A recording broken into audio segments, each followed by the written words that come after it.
जय हो मैया जय हो मैया जय हो मैया जय जय माँ जय हो मैया जय हो मैया जय हो मैया जय जय माँ।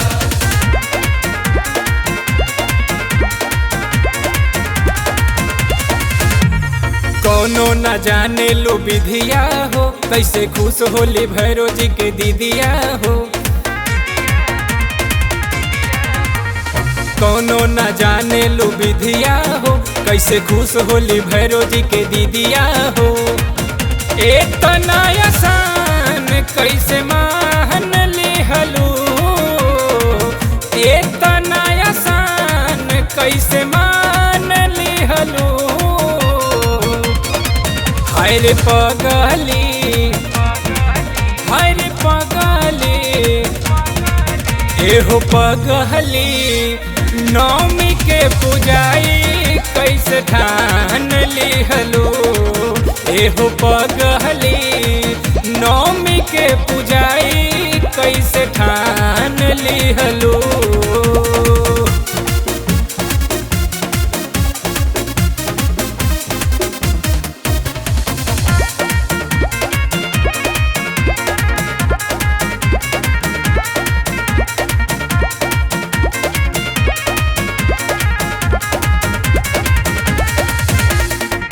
कैसे के भूख बुधानी नौ दिन नवरात हो।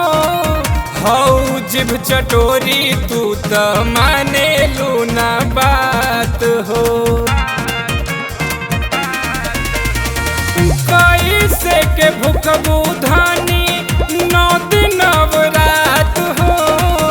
हऊ जिभ चटोरी तू त माने लूना बात हो। हऊ जिभ चटोरी तू तो माने लून बात हो। आफत बड़ी घमसान लिहलू, आफत बड़ी घमसान लिहलू। हाय रे पगली, ए मोर पगली, एहो पगली, नौमी के पुजाई कैसे ठान लिहलो। एहो पगली, नौमी के पुजाई कैसे ठान लिहलो।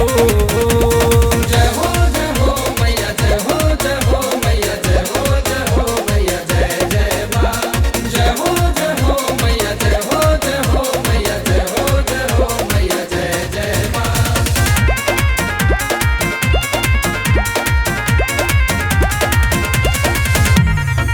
टेंशन बढ़वलू अपन पियऊ मनीष के।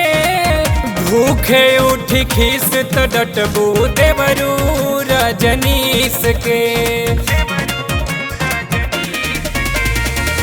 टेंशन बढ़वलू अपन पियऊ मनीष के। भूखे उठी खीस तो डटबू देवरू रजनीश के। भूखे उठी खीस तो डटबू देवरू रजनीश के। संगे संगे अपना हमरो जान लिहलो, संगे संगे अपना हमरो जान लिहलो। जोरे पगली, ए रे पगली, एहो पगली, नौमी के पुजाई कैसे ठान लिहलो। एहो पगली, नौमी के पुजाई कैसे ठान लिहलो। कोनो न जाने लो विधिया हो, कैसे खुश होली भैरो जी के दीदिया हो। कोनो न जाने लो विधिया हो, कैसे खुश होली भैरो जी के दीदिया हो। इतना आसान कैसे मान लिहलू, इतना आसान कैसे मान लिहलू। हाय रे पगली, हाय रे पगली, एहो पगली नौमी के पुजाई कैसे ठान लिहलू हमर पगली नौमी के पुजाई कैसे ठान लिहलू।